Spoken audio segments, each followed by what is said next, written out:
The NFL franchise tag window has opened, but it might not be a very active year for the tag, especially compared to some previous seasons. There's a chance that 0 players end up playing on the tag this year. So predictions. How many teams actually end up using the franchise tag this upcoming season? Let me know in the comment section of today's show. There are a couple notable standout potential tag applications here. The first is Tee Higgins. We'll spend some time on him. That one will be used. No guarantee he'll play on it, though. We'll write that down in a second. Trey Smith, the Chiefs' offensive guard, and the Vikings facing some decisions which, to an extent, have actually already played their way out. Let's begin with the Bengals and Tee Higgins. Now, they are set to use the franchise tag, first broken by James Rapine, then reported by NFL Network and ESPN, if they can't get a long-term deal worked out. And this isn't really a surprise. The Bengals, with their unfortunate inability to draft properly the past couple years, don't have a lot of guys worth paying right now. There's no reason for the Bengals to let Tee Higgins hit the open market. The one-year franchise tag cost of $26-ish million is less than he'll get probably average per year if he hits the open market. In fact, the vibes in general seem to indicate it's a little bit more likely the Bengals will get a long-term deal done with Tee Higgins. Of note, Joe Burrow has advocated incredibly heavily for paying the Bengals' best players. Tee Higgins, Jamar Chase, Trey Hendrickson, even Mike Gesicki getting kind of thrown in there in that conversation. Higgins was repped by David Mulgeta. Mulgeta has never had an extension done with a Bengals player on a second contract. Has never happened. Jesse Bates got tagged and left to the Falcons. Higgins changed agents. He's now gone to Jamar Chase's agent with the assumption that they can all work together and figure out a way to make it work with Burrow, Chase, and Higgins. And the general vibes around Cincinnati this year are a bit more optimistic. They'll be able to get a long-term deal done because there's not a lot of other guys they need to pay, and they have plenty of money to do so. So will the Bengals end up paying Tee Higgins? Y for yes, N for no. Let me know at the pinned comment of today's video. The ad comes here on YouTube. Just fine. Ignore it. Take advantage of it instead. Head down there and go vote. Will the Bengals pay Tee Higgins long term? Y for yes, N for no. Let's talk Trey Smith. This one is a little bit trickier for a Chiefs team that, frankly, doesn't spend the way you think a perennial Super Bowl contender would, far less than the Eagles do, for example.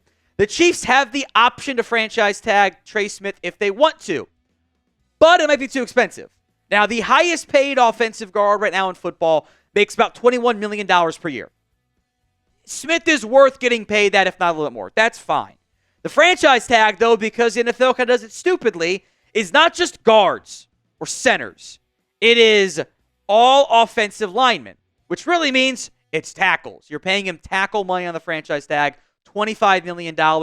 The transition tag, which would give the Chiefs the right to match any offer but get no compensation if he leaves, would be $22.75 million. That is a little bit more palatable, but given the recent draft pick investments on the offensive line by KC, I could very much see a scenario where they go, we're going to keep Joe Thuney, we're going to try out C.J. Hansen and Hunter Norzad, and maybe even try Wanye Morris at guard and draft somebody else, and stick with our highly paid guys at tackle and pray to God that Kingsley Suamataia gets better.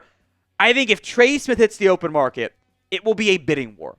There is a long list of NFL teams that would be like, yeah, we'd love to get a top 5 guard in the NFL, wherever you want to rank him. Those guys don't normally hit the open market, especially ones as productive as Trey Smith is. If he hits the open market, Trey Smith will get a significant amount of money and probably a record-setting contract in the end. Then there's the Vikings decisions. Now, Sam Darnold is the obvious franchise tag candidate, but up until about an hour ago, Byron Murphy was getting some buzz. We'll break down what I mean by the about an hour ago. But I want to begin with Sam Darnold. This is what Kevin Seifert over at ESPN, the Vikings beat writer, wrote. It says, using the tag on Darnold will be an expensive way of ensuring his return while avoiding a longer-term commitment that would hinder J.J. McCarthy's eventual ascension. It could also be able to elicit additional value by way of a trade, but that would require knowledge that multiple teams would be willing to bid. In the end, the Vikings seem more likely to let Darnold sign elsewhere and preserve their tag for a player like corner Byron Murphy, etc. on Byron Murphy. If nothing else, it would give the Vikings time to sign Murphy to a longer-term deal while keeping him off the market. We will go more in depth here on Byron Murphy in just a second. But first, I want to talk about Darnold. And I again, would not be surprised if Darnold ends up hitting the open market. The Vikings are big fans of J.J. McCarthy. I don't know if they want to pay Darnold $41.33 million. That's the projected franchise tag cost from over the cap. That's expensive for 1 year. Kind of limits their spending, limits what they're able to do. The plan was for really 1 year of Darnold, and he played so well, he's probably going to price himself out of the market. To the extent that maybe he even gets the $40 million in the open market from a more desperate team. So I would not be shocked if the Vikings let Darnold walk and took that precious third-round comp pick. Now, as for Byron Murphy, this one has changed in between when we were building the show and when we went live for it. The Vikings and Byron Murphy have agreed to push back the void date on his contract. Instead of voiding kind of in between the normal off-season time frames and in between that normal franchise tag window, it now voids after the franchise tag deadline, which means they can no longer tag Byron Murphy as part of this. He is not taggable. Now, they delay the void date in large point, I think, because I never really thought they were going to tag Byron Murphy at $20.4 million. That's a lot of money. I do think, though, an extension for Byron Murphy makes even more sense because you look at what Minnesota has right now under contract at cornerback, and it's a little bit dicey. Stephon Gilmore, Murphy, Shaq Griffin, Fabian Moreau are all free agents. It's like Josh Metellus is really a safety, and Mekhi Blackman, that undrafted free agents. That's not a great grouping. So for Darnold, that's him that getting the tag or nobody getting the tag in Minnesota. Will they tag him? Why? Or 1 for yes, 0 for no. Let me know in the comments section of today's show. I want to also check in with latest on Myles Garrett. The Athletic reports the Browns still want to keep Garrett. They want to give him a monster extension, and they don't want to let him leave via a trade. There is a very clear lack of alignment between what the player wants and what the organization wants. That's not new. That's what happens and how you get trade demands. In the end, there is only so much that Myles Garrett can truly do at the moment. There's not a ton of leverage in his camp beyond the public requests and kind of making a PR mess for the Browns. He's under contract for 2 more seasons. It's a long time. That's team leverage in the end. And at least gives the Browns leverage to get an even bigger trade package out of it in the end. Maybe it's all posturing. I do wonder if the Browns think that they can fix this.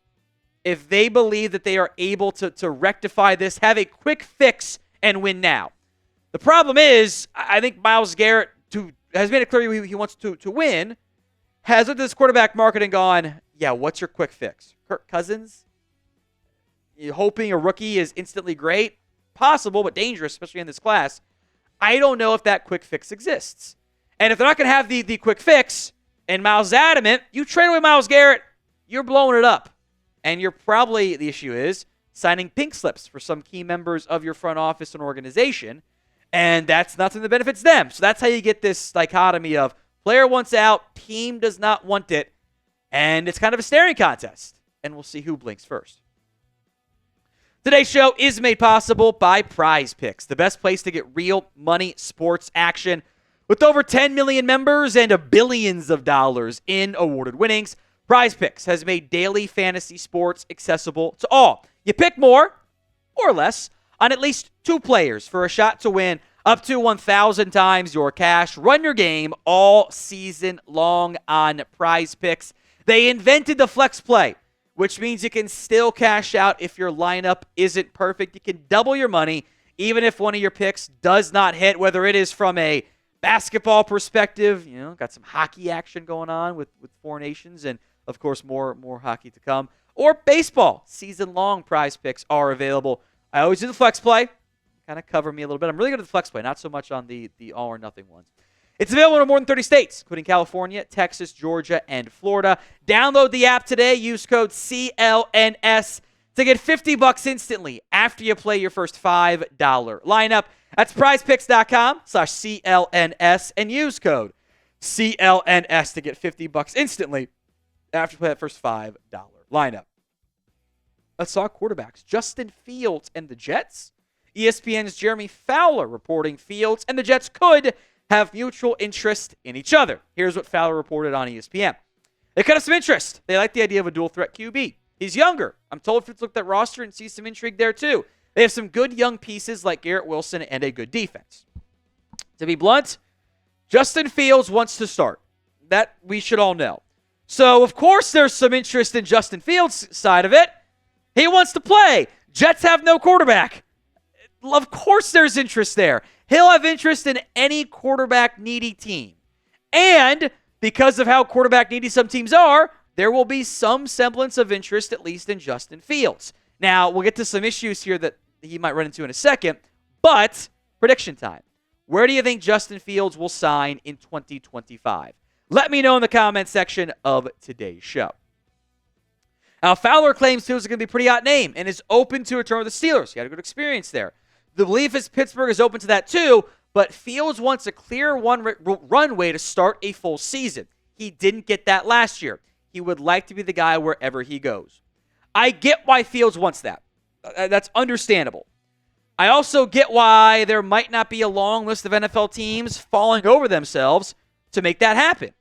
Justin Fields is no doubt a minimum top 62 QB, i.e. one of the top 2 QBs in the NFL, right? But he hasn't put a consensus top-end quarterback.